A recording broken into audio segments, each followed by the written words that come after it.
Vivekam, a product-driven advisory firm, helping me delight customers with ease.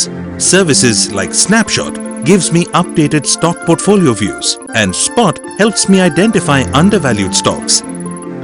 Similarly, with Portfolio Scanner, I am able to scan and spot weaknesses in the portfolios, helping clients maximize their results and beat the market. Call our trusted advisors today.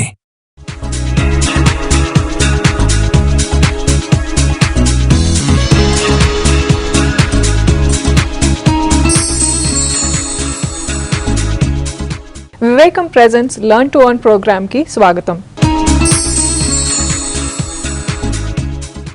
గత వారం ఎపిసోడ్లో మనము top పర్ఫార్మర్స్ని pick చేసినట్లయితే ఎటువంటి returns వచ్చినాయో, అలాగే highest AUM ఉన్న ఫండ్స్లో ఇన్వెస్ట్ చేసినట్లయితే ఎటువంటి రిటర్న్స్ వచ్చినాయో చూసాము.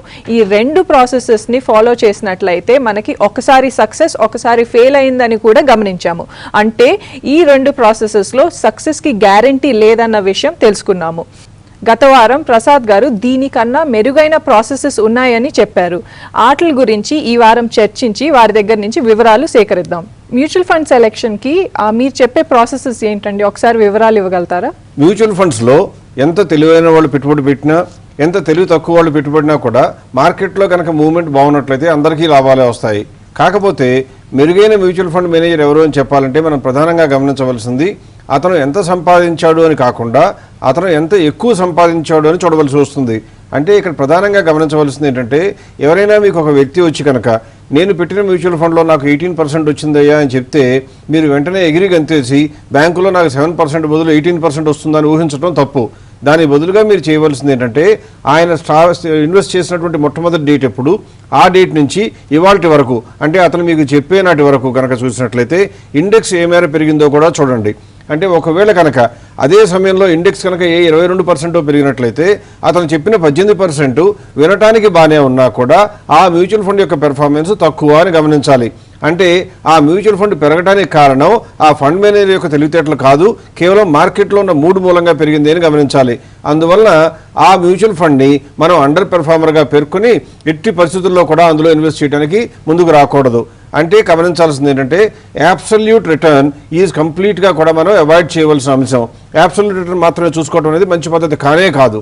పైగా రెండవ అంశం మనం గమనించాల్సింది ఏంటంటే, ఫండ్ మేనేజర్స్ అందరికీ కూడా కొన్ని సెక్టర్స్పై మక్కువ ఉంటుంది. అంటే కొంతమంది ఇన్ఫ్రాస్ట్రక్చర్కి, కొంతమంది బ్యాంకింగ్కి, కొంతమంది ఫార్మాకి, కొంతమంది ఏమో మెటల్కి, కొంతమంది ఏమో ఫ్యాబ్రికేషన్కి, కొంతమంది ఎడ్యుకేషన్కి, ఇలా ఒక్కొక్కరు ఒక్కొక్క స్కీమ్ మీద డిపెండ్ అయిపోయి ఎక్కువ ఇన్వెస్ట్ చేస్తూ ఉంటారు. అంటే తమ దగ్గరున్న మొత్తంలో అన్ని ఇండస్ట్రీల్లో పెట్టినా కానీ కొన్ని ఇండస్ట్రీలో ఎక్కువ పెడుతూ ఉంటారు. ఒకవేళ కనుక ఆ ఇండస్ట్రీ ప్రాస్పెక్ట్స్ కనుక బాగాలేనట్లయితే ఆ ఫండ్ యొక్క పెర్ఫార్మెన్స్ దెబ్బతింటుంది. దాని ద్వారా ఆ ఫండ్లో వచ్చే రిటర్న్స్ కూడా తగ్గిపోయే అవకాశం ఉంటుంది. అందుకని మనం ఏం చేయాలంటే, ఎప్పుడూ కూడా ఆ ఫండ్ ఎంత సంపాదించింది అని అడిగే బదులుగా మీరు అడగవలసిన ప్రశ్నని మార్చుకుని మీరు అడగవలసిన ప్రశ్న ఇలా ఉండాలి: ఈ మ్యూచువల్ ఫండ్ జనరల్గా మనకి ఫాలో అవుతున్న నిఫ్టీ ఇండెక్స్ కన్నా ఎంత సంపాదించింది అని అడగడం నేర్చుకోండి. అలా కనుక మీరు అడగడం మొదలుపెట్టినట్లయితే ఎక్కువ మంది మీకు సలహా ఇచ్చేటువంటి డిస్ట్రిబ్యూటర్లు కానివ్వండి, ఏజెంట్లు కానివ్వండి, వెంటనే వారి గొంతులో వెలకాయపడి మీకు సరైన సలహా తప్ప పిచ్చి సలహాలు ఇచ్చే అవకాశాలు కానీ ఆలోచనలు కానీ మానుకుంటారు. లేనట్లయితే ఉన్నటువంటి వదంతి ప్రకారం జరిగేది ఏంటంటే, మ్యూచువల్ ఫండ్ ఎవరైతే ఎక్కువ కమిషన్ ఇస్తున్నారో చూసి ఆ మ్యూచువల్ ఫండ్ని మీలాంటి అమాయకపు ఇన్వెస్టర్స్కి అంటగట్టడానికి ఎక్కువ మంది ప్రయత్నం చేస్తారు. అంటే ఒకవేళ కనుక ఏ అనే మ్యూచువల్ ఫండ్ 1.5% కమిషన్ ఇస్తాను నీకు అని చెప్పినట్లయితే ఆ డిస్ట్రిబ్యూటర్ కానివ్వండి, ఆ ఏజెంట్ కానివ్వండి, మీకు ఆ ఫండ్ అంటించడానికి, ఆ ఫండ్లో ఇన్వెస్ట్ చేయించడానికి ఆసక్తి చూపిస్తాడు. కారణం, మిగిలిన మ్యూచువల్ ఫండ్స్లో పెడితే వచ్చే కమిషన్ తక్కువ, ఇందులో పెడితే వచ్చే కమిషన్ ఎక్కువ. అందువలన అతని మాటలు వినబోయే ముందు మీరు ఏ ప్రశ్నలు వేయాలో కనీస జ్ఞానం తెలుసుకోవడం అనేది అవసరం. ఈ రెండు కాకుండా ఇన్వెస్టర్స్ ఇంకేమైనా విషయాలపైన దృష్టి పెట్టాలంటారా? ఒకటి, అవుట్ పెర్ఫార్మెన్స్తో ఏం తెలుస్తుందంటే, ఉన్నటువంటి సమూహంలో అందరికన్నా తెలివైన వ్యక్తి మ్యూచువల్ ఫండ్ కాదా తెలిసేటువంటి అవకాశం వస్తుంది. దాని ద్వారా రెండవ చేయవలసింది ఏంటంటే, అంతకుముందు మన ఎపిసోడ్లో కనుక మీరు గమనించినట్లయితే మిస్యూజ్ చేయడానికి అవకాశం ఉండే కొన్ని సిస్టమ్స్ మనం చెప్పడం జరిగింది. అందులో ప్రధానంగా చెప్పగలిగింది ఏంటంటే, ఈ మ్యూచువల్ ఫండ్లో ఏ మ్యూచువల్ ఫండ్ అయితే మీరు సెలెక్ట్ చేసుకుందాం అనుకుంటున్నారో ఆ మ్యూచువల్ ఫండ్లో ఏదైనా ఇల్లిక్విడ్ షేర్స్ కానీ లెస్ లిక్విడ్ షేర్స్ కానీ ఉన్నాయో చూడాలి. అంటే అర్థం ఏంటంటే, తరచుగా ట్రేడింగ్ కాని షేర్లు కానీ, దాదాపుగా అసలు ట్రేడింగ్ కాని షేర్లు కానీ కనుక ఆ మ్యూచువల్ ఫండ్ పోర్ట్ఫోలియోలో ఉన్నట్లయితే దానికి దూరంగా జరగడం శ్రేయస్కరం. అంటే అర్థం ఏంటంటే అందులో కొద్దో గొప్ప అవకతవకలు జరగడానికి అవకాశం ఉంటుంది. ఒకవేళ అవకతవకలు లేకపోయినా కూడా ఆ ఫండ్ని కనుక ఎప్పుడైనా మీకు డబ్బు అవసరమై విత్డ్రా చేసుకుందాము అనుకుంటే ఆ ఫండ్ మేనేజర్ ఆ షేర్లు మాత్రం అమ్మలేకపోతాడు. కాబట్టి విపరీతమైన తక్కువ రేటుకి అనేవి పడిపోయే అవకాశం ఉంటుంది. అందువల్ల వాటిని అవాయిడ్ చేయడం అనేది ప్రధానమైన అంశం. అలాగే ఇంకొక ప్రధాన అంశం ఏంటంటే ఏ మ్యూచువల్ ఫండ్లోనైనా సరే అసెట్స్ అండర్ మేనేజ్మెంట్ కనుక తరచూ ఆటుపోట్లకి గురవుతున్నట్లయితే, అంటే ఒకసారి ఏమో 1000 కోట్లు, నెక్స్ట్ మంత్ ఏమో 700 కోట్లు, మళ్ళీ ఆ నెక్స్ట్ వీక్ ఏమో 1200 కోట్లు, తర్వాత ఏమో మళ్ళీ 600 కోట్లుగా మారుతుంది అనుకోండి. అంటే అసెట్స్ అండర్ మేనేజ్మెంట్లో ఎక్కువ క్యాపిటల్ సబ్స్క్రిప్షన్ కానీ రిడమ్షన్ కానీ ఎక్కువ సార్లు కనుక జరుగుతున్నట్లయితే ఆ ఫండ్ కూడా వీలైనంత వరకు ఉన్నటువంటి ప్రేక్షకులకి లేదా ఇన్వెస్టర్లకి శ్రేయస్కరం కాదు అని గమనించాలి. ఎందువల్లనంటే అందులో ఇంట్రెస్టెడ్ పార్టీస్కి ఇన్ఫర్మేషన్ ఇచ్చి డివిడెండ్ ఇవ్వబోయే ముందేమో ఎక్కువ మంది చేత ఇన్వెస్ట్ చేయించడం, వాళ్ళందరికీ డివిడెండ్ పంచిపెట్టడం, ఆ డివిడెండ్ అయిపోగానే వాళ్ళందరూ డబ్బులు తీసుకుని వెళ్ళిపోవటం, ఇలా జరిగే అవకాశం ఉంటుంది. కాబట్టి అసెట్స్ అండర్ మేనేజ్మెంట్లో ఎక్కువగా చేంజెస్ లేనటువంటి ఫండ్ మాత్రమే సేకరించడం లేదా ఇన్వెస్ట్ చేయడం మంచి పద్ధతిగా గమనించాలి. మీరు మంచి ఫండ్స్ అనేది ఎలా పిక్ చేస్తారు? ప్రధానంగా ఏ విషయాల వల్ల మ్యూచువల్ ఫండ్ యొక్క పెర్ఫార్మెన్స్ ఇబ్బంది పడుతుందో తెలుసుకున్న మనం దాని తర్వాత చేయవలసింది ఏంటంటే మ్యూచువల్ ఫండ్ సెలెక్ట్ చేయడానికి ఏ రకమైన స్టెప్స్ తీసుకోవాలి, ఏ రకమైన ప్రాసెస్ ఫాలో అవ్వాలి. ఈ విషయంలో వివేకం అనేది 3 ప్రాసెస్ మెయిన్గా ఫాలో అవుతుంది. అందులో మొట్టమొదటిది ఏంటంటే మ్యూచువల్ ఫండ్ యొక్క అవుట్ పెర్ఫార్మెన్స్ ఎంత. ఇక్కడ ప్రధానంగా గమనించండి, పెర్ఫార్మెన్స్ వేరు, అవుట్ పెర్ఫార్మెన్స్ వేరు. నేను చెప్తున్నది ఏంటంటే పెర్ఫార్మెన్స్ కాదు, అవుట్ పెర్ఫార్మెన్స్. అంటే ఎప్పుడైతే ఒక వ్యక్తి వద్ద 1 కన్నా 2, 3 ఫండ్స్ కన్నా ఎక్కువ కనుక పోర్ట్ఫోలియోలో ఉన్నట్లయితే అది చాలా సహజంగా ఎక్కువ మంది దగ్గర ఉంటూ ఉంటాయి. అలా కనుక 2, 3 ఫండ్స్ కన్నా ఎక్కువ ఉన్నట్లయితే వాటన్నిటినీ కలిపి యావరేజ్ రిటర్న్ ఎప్పుడు కూడా ఇండెక్స్ కన్నా కనీసం ఎక్కువ ఉండేట్లుగా చూసుకోవాలి. అంతే తప్ప ఒక్కొక్క ఫండ్ని ఒక్కో ఇండెక్స్తో పోలుస్తాను అనేటువంటి ఆలోచనలు చేయడం అంత శ్రేయస్కరం కాదు సగటు ఇన్వెస్టర్కి. కాబట్టి మనం ఏం చేస్తామంటే మనం సెలెక్ట్ చేసేటువంటి ఫండ్కి అవుట్ పెర్ఫార్మెన్స్ ఎంత ఉందో చూడటం అనేది మొట్టమొదటి ప్రాసెస్. ఇక రెండో ప్రాసెస్ మేము ఏం చేస్తామంటే ఇలా రిటర్న్స్ కనుక అవుట్ పెర్ఫార్మెన్స్ బాగా ఉండదు అని తెలిసిందనుకోండి, అంటే ఏ అనే మ్యూచువల్ ఫండ్కి బి అనే మ్యూచువల్ ఫండ్కి రెండింటికి కూడా అవుట్ పెర్ఫార్మెన్స్ చూసినట్లయితే గడిచిన సంవత్సర కాలంలో 10%గా ఉన్నది అనుకోండి. జనరల్గా మనం ఫస్ట్ చూడంగానే ఏమనుకుంటామంటే ఏ మ్యూచువల్ ఫండ్ మంచిదే, బి మ్యూచువల్ ఫండ్ మంచిదే అనుకుంటాం. కానీ ఒకవేళ కనుక ఈ ఏ మ్యూచువల్ ఫండ్ అనేది సంవత్సరం మొత్తం మీద చూస్తే యావరేజ్ 10%, బి కూడా సంవత్సరం మొత్తం మీద చూస్తే యావరేజ్ 10%. కానీ యావరేజ్ అంటే అన్ని రకాల రిటర్న్స్ కలిపి భాగిస్తే వచ్చేటువంటి సంఖ్య. కాబట్టి ఒకవేళ ఏలో కనుక మనం చూసినట్లయితే ఎక్కువ సార్లు 8 కన్నా తక్కువ లేదు, అలాగే 12 కన్నా ఎక్కువ లేదు అనుకోండి. అంటే రిటర్న్స్ ఎలా ఉన్నాయంటే గడిచిన సంవత్సర కాలంగా ప్రతిరోజు రిటర్న్స్ చూసుకుంటూ వచ్చినప్పుడు ఉంటే 8, 9, 10, 11, 12, మళ్ళీ 11, 10, 9, 8 అలా ఆ రేంజ్లోనే కనుక మారుతూ వచ్చిందనుకోండి, ఆ ఫండ్కి మనం చెప్పేటువంటి అంశం ఏంటంటే వాలటాలిటీ తక్కువ, అంటే స్థిరత్వం ఎక్కువ. కాబట్టి ఇందులో ఎప్పుడు కూడా ఇన్వెస్ట్ చేయడానికి అవకాశం మెండుగా ఉండాలి అనుకుంటాం. మరి బి ఫండ్ యొక్క యావరేజ్ రిటర్న్ కూడా 10% అని చెప్పినా కానీ ఇందులో ఒక్కొక్క రోజేమో 1%, ఒక్కొక్క రోజేమో 20% కూడా ఉందనుకోండి. అంటే ఏమొస్తుంది 1, 20 ఇలా మారుతూ ఉండటం మూలంగా దీనికి కూడా యావరేజ్ చేస్తే 10 వచ్చింది, అలాగే ఏకి కూడా యావరేజ్ చూస్తే 10 వచ్చింది. కానీ ఏనేమో ఎక్కువ రోజులు 8కి 12కి మధ్యలో ఉన్నది, బి మాత్రం 1 నుంచి 20 దాకా ఇష్టం వచ్చినట్లుగా మారుతూ వచ్చింది. దీనివల్ల వచ్చే నష్టం ఏంటంటే ఏది మెరుగైన ఫండ్ అని చెప్తే యావరేజ్ ఫండ్ని చూస్తే 2 ఈక్వల్ అని అనిపించినా వాలటాలిటీ ఏది స్థిరత్వం ఎక్కువ ఉన్నది అని చూస్తే వెంటనే మనందరికీ ఏ ఫండ్ మంచిది అని చెప్పవలసి వస్తుంది. ఎందుకంటే మ్యూచువల్ ఫండ్లో ఇన్వెస్ట్ చేసే వ్యక్తులందరూ కూడా తమ దగ్గర ఉన్న సేవింగ్స్ని ఫ్యూచర్ అవసరాల కోసం ఇన్వెస్ట్ చేస్తారు. కాబట్టి వారికి అవసరమైనప్పుడు విత్డ్రా చేద్దాము అంటే వీలైనంత యావరేజ్ రిటర్న్ దగ్గరగా ఫలితం వచ్చేట్టు ఉండాలి. కానీ ఒకవేళ బి ఫండ్లో పెట్టినట్లయితే మీ అదృష్టం బాగుంటే మీ అవసరం వచ్చినప్పుడు 20% రిటర్న్ వస్తూ ఉండవచ్చు. కానీ ఒకవేళ అదృష్టం బాగాలేనట్లయితే మీకు డబ్బులు అవసరమైన నాటికి అది 1% రిటర్న్ ఇచ్చినట్లయితే ఆ 1%లోనే మీరు డబ్బులు విత్డ్రా చేసుకుని సంతృప్తి పడవలసి వస్తుంది. అందువల్ల ఎట్టి పరిస్థితుల్లో కూడా 2 ఈక్వల్ యావరేజ్ రిటర్న్స్ ఉన్నా కూడా ఎందులో వాలటాలిటీ తక్కువ ఉంటుందో ఆ ఫండ్ని సెలెక్ట్ చేయాలి, ఎందులో వాలటాలిటీ ఎక్కువ ఉంటుందో ఆ ఫండ్ని వీలైతే దూరంగా పెట్టాలని గమనించాలి. ఇది రెండవ అంశం. ఇక మూడవ అంశం ఏంటంటే వివేకం దగ్గర ఉన్నటువంటి ప్రాసెస్ల ద్వారా ఉన్నటువంటి standard mathematical and statistical models వల్ల మేము చేయగలిగింది ఏంటంటే ప్రతి మ్యూచువల్ ఫండ్ కూడా మంత్ ఎండింగ్కి తమ దగ్గర ఉన్న పోర్ట్ఫోలియో ఏంటో అనౌన్స్ చేస్తుంది. అంటే ఈ స్టాక్స్లో మీ అందరి డబ్బులు ఉన్నాయి అని మ్యూచువల్ ఫండ్ ఇన్వెస్టర్లందరికీ చెప్తుంది. అది 99 పాళ్ళు ప్రజలు ఏనాడు చూద్దామనే ఆలోచన కూడా చేయరు. కానీ మీ అందరూ శ్రేయస్సు కోరి వివేకం ప్రతి నెల ఎండింగ్కి ప్రతి స్కీమ్కి అంటే దాదాపుగా 3,000 స్కీములు మార్కెట్లో ఉంటే ప్రతి స్కీము ఇచ్చినటువంటి మ్యూచువల్ ఫండ్ పోర్ట్ఫోలియోని క్షుణ్ణంగా పరిశీలించి ఆ మ్యూచువల్ ఫండ్ పోర్ట్ఫోలియో ఉన్నటువంటి నెంబర్ ఆఫ్ షేర్స్ ప్రకారం షేర్ల సంఖ్య ప్రకారం కనుక చూసినట్లయితే దాని యొక్క ఎన్ఏవి మా అంచనా ప్రకారం ఫెయిర్ వాల్యూ ప్రకారం ఎంత ఉండాలో గమనిస్తుంది. అంటే ఒకవేళ ఆ మ్యూచువల్ ఫండ్ అనేవి నిజానికి 12 రూపాయలు అంటే మార్కెట్లో ఉన్న రేట్ల ప్రకారం 12 రూపాయలు అని చెప్పింది అనుకోండి, మా అంచనా ప్రకారం కనుక దానికి 13 రూపాయలు ఉండే అవకాశం ఉందనుకోండి, అంటే అటువంటిప్పుడు ఏం చెప్తాము 12 రూపాయలు అనేది ఇంకా అండర్ ప్రైస్లో ఉంది, వెంటనే పెరిగే అవకాశం ఉన్నది కాబట్టి ఈ మ్యూచువల్ ఫండ్కి ఎక్కువ ప్రిఫరెన్స్ ఇస్తాం. అంటే ఇంతకుముందు చెప్పుకున్న ఏబీ ఎగ్జాంపుల్లో లాగానే వాలటాలిటీ అనేది ఒక అంశం అయితే రెండో అంశంగా ఏం చెప్తామంటే నిక్షిప్తంగా నిగూఢంగా ఉన్నటువంటి విలువ ఎంత 12 రూపాయలు నిజమైన విలువ నిజంగా మార్కెట్ విలువ అయినా కానీ దానికి ఉండవలసిన విలువ మా అంచనా ప్రకారం 13 అయితే ఈ మ్యూచువల్ ఫండ్కి ప్రిఫరెన్స్ ఇవ్వడం జరుగుతుంది. ఈ 3 అంశాలని మనం సేకరించి దాని ద్వారా ఒక వెయిటేజ్ని గమనించి ఆ వెయిట్లన్నీ కూడా ఇచ్చిన తర్వాత టాప్ వెయిట్ దేనికి వస్తుందో ఆ మ్యూచువల్ ఫండ్ని టాప్ పెర్ఫార్మర్గా చెప్పవలటం లేదా చెప్పడం జరుగుతుంది.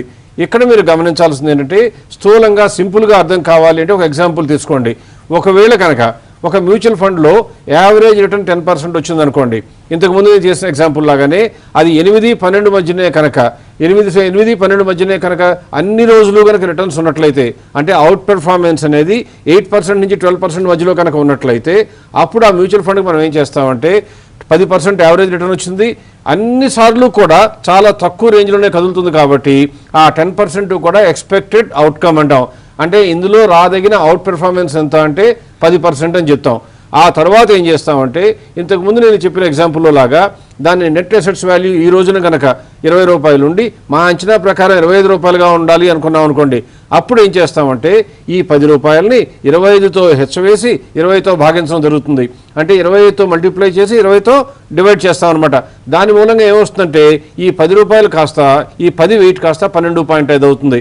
ఇలా ప్రతి మ్యూచువల్ ఫండ్కి కూడా మేము లెక్కించేటువంటి వాల్యూ ప్రకారం చూసి ఎంత అవుట్ పెర్ఫార్మెన్స్ వస్తుందో చూసి ఆ అవుట్ పెర్ఫార్మెన్స్ అన్నింటినీ కూడా డిసెండింగ్ ఆర్డర్లో అంటే తగ్గుతున్న అవరోహణ క్రమంలో అరేంజ్ చేసి టాప్ మ్యూచువల్ ఫండ్ అంటే ఫస్ట్ది, సెకండ్ది, థర్డ్ది అని చెప్పడం జరుగుతుంది.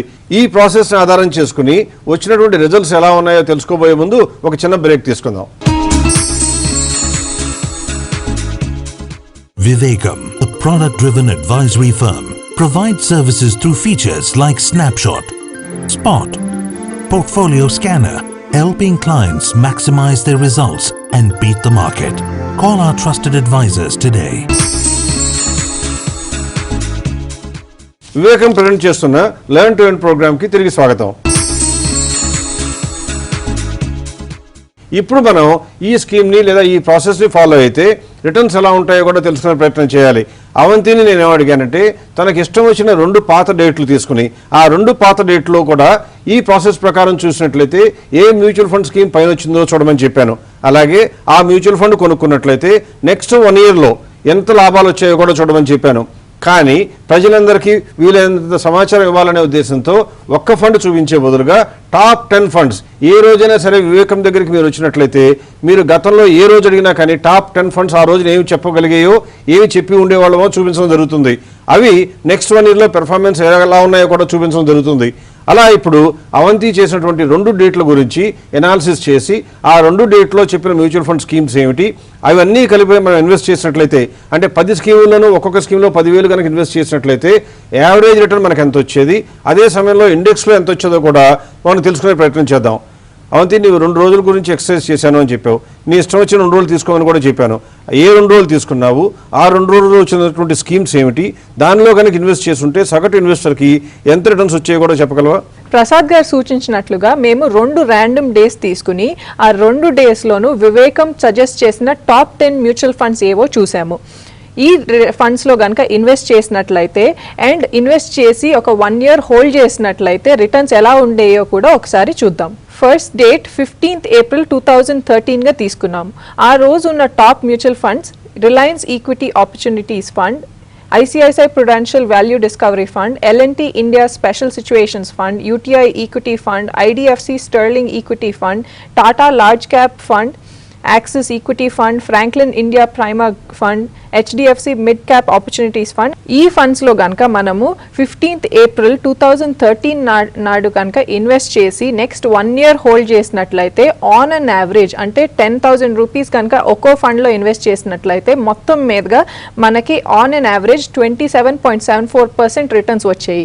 అదే కనుక సేమ్ పీరియడ్ లో కనుక మనం ఇండెక్స్ లో ఇన్వెస్ట్ చేసినట్లయితే 21.81% రిటర్న్స్ వచ్చినాయి అనమాట. ఈ సినారియోలో చూసినట్లయితే ఈ ఫండ్స్ లో ఇన్వెస్ట్ చేసిన వారు ఇండెక్స్ కన్నా 6% ఎక్స్ట్రా రిటర్న్ సంపాదించగలిగేవాళ్ళు. 2015లో ఇంకొక ర్యాండమ్ డేట్ ని పిక్ చేశాము.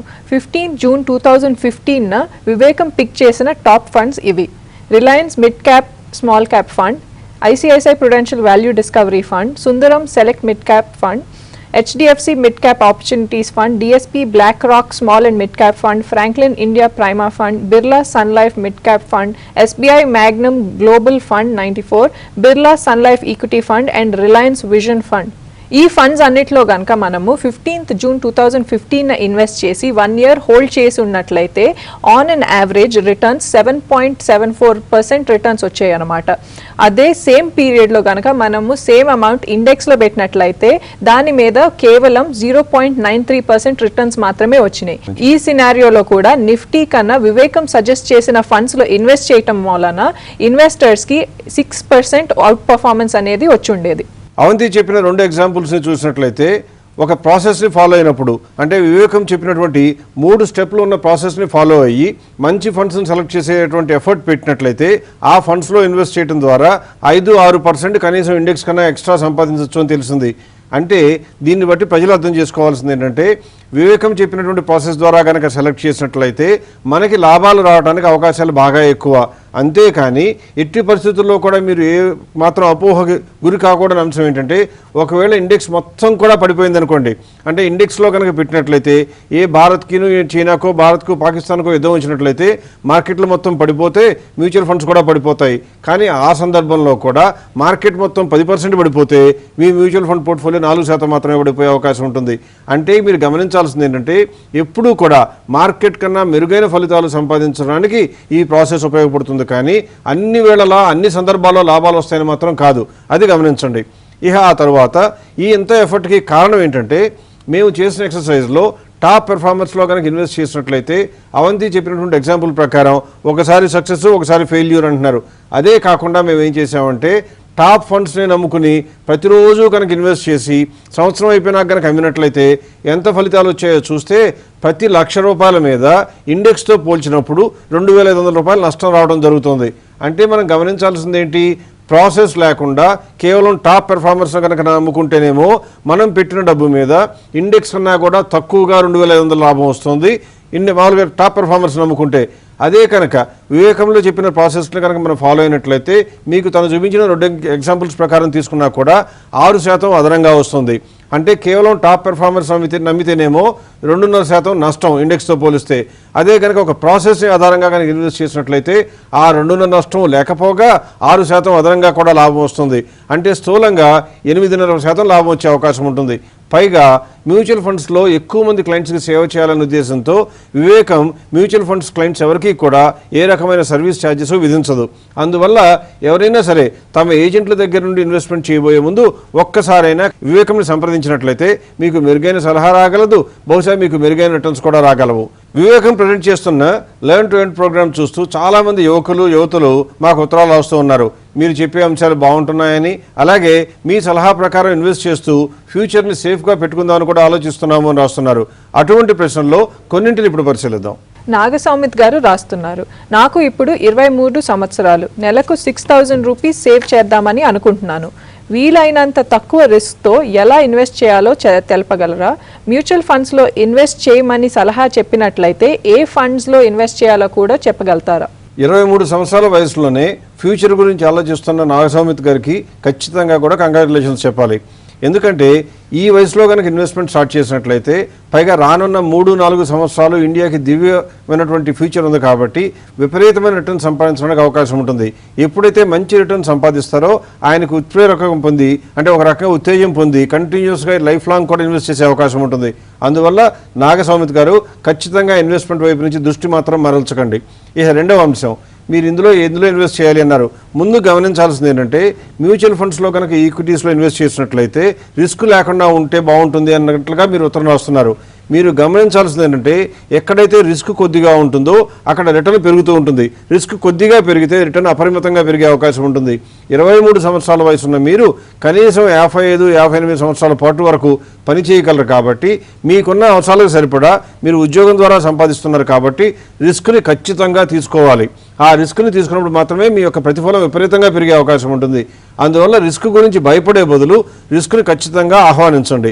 అలా కనుక చేసినట్లయితే గత చరిత్ర చూసినట్లయితే అంటే ఇండియా గత 10 సంవత్సరాల్లో పెద్దగా పెరగకపోయినా కూడా ఈ 10 సంవత్సరాల్లో ఉన్నటువంటి గ్రోత్నే కనుక మనం చూసినట్లయితే ఈక్విటీ మ్యూచువల్ ఫండ్స్లో ఎన్నో ఫండ్స్ 18% కన్నా కూడా ఎక్కువ రిటర్న్ సంపాదించి పెట్టాయి. అది కూడా ట్యాక్స్ లేకుండా, అంటే ఇన్కమ్ ట్యాక్స్ ఏమీ లేకుండా. అలా కనుక మీకు ఆ 18% చొప్పున కనుక వచ్చినట్లయితే మీరు సేవ్ చేస్తాను అని చెప్పిన 6,000 రూపాయలు 20 సంవత్సరాల కాలం అయిపోయేటప్పటికి అది దాదాపుగా 1.4 crores వరకు చేరే అవకాశం ఉంది. అలా 1.4 crores చేరింది అంటే మీ యొక్క డబ్బు 10 రెట్ల కన్నా ఎక్కువ పెరిగింది అని అర్థం. పైగా నెల 6,000 పెడుతుంటారు. ఇవాళ పెట్టే 6,000 కొద్దిగా పెద్దగా అనిపించినా కానీ రానున్న సంవత్సరాల్లో ఇన్ఫ్లేషన్ మూలంగా మీకు పెరుగుతున్న జీతం మూలంగా 6,000 రూపాయలు చాలా చిన్న మొత్తంగా తోస్తుంది. అలా చిన్న మొత్తాలే ఎంతో ఊహించలేనంత పెద్ద మొత్తంగా చేరడానికి మ్యూచువల్ ఫండ్స్ దోహదం చేస్తాయి. పైగా మీరు ఇంకా చిన్న వయసులో ఉన్నారు కాబట్టి ముందు మ్యూచువల్ ఫండ్స్లో ఎక్స్పోజ్ అయ్యి మ్యూచువల్ ఫండ్స్లో వచ్చే బెనిఫిట్ చూసినట్లయితే రానున్న కాలంలో మీకు అదనంగా సేవింగ్స్ వచ్చేటువంటి ఎబిలిటీ వచ్చినప్పుడు వాటిని ఈక్విటీస్ వైపు కూడా దృష్టి పెట్టాలి. అది తర్వాత చేయవలసిన అంశం. ప్రస్తుతానికి వెంటనే మీ దగ్గరలో ఉన్న ఏజెంట్లను సంప్రదించండి, లేదా వివేకంకి లెటర్ రాసినట్లయితే మీకు అన్ని సర్దుబాట్లు చేసి మీ ఇన్వెస్ట్మెంట్కి సజావుగా మార్గం ఏర్పరిచే ప్రయత్నం ఖచ్చితంగా చేస్తారు. మ్యూచువల్ ఫండ్లో ఇన్వెస్ట్ చేయడం మంచిదని తెలుసుకున్నాం. మ్యూచువల్ ఫండ్లో ఇన్వెస్ట్ చేసేటప్పుడు ఏ స్కీమ్ని సెలెక్ట్ చేయడానికి ఏ మార్గం ఎంచుకుంటే మంచిదో కూడా తెలుసుకున్నాం. అలాగే వచ్చే వారం రీబ్యాలెన్సింగ్ ద్వారా మనం సెలెక్ట్ చేసిన ఫండ్స్లో ఏదైనా మెరుగైన ఫండ్ కాదు అని తెలిస్తే దాని స్థానంలో వేరొక ఫండ్ని ఎలా ఏర్పాటు చేయాలి, దానికి చేయవలసినటువంటి ప్రక్రియ గురించి కూడా తెలుసుకుందాం. అప్పటి వరకు సెలవు. నమస్కారం.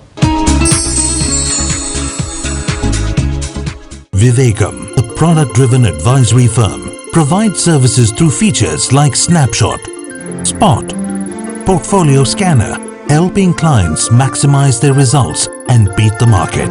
Call our trusted advisors today.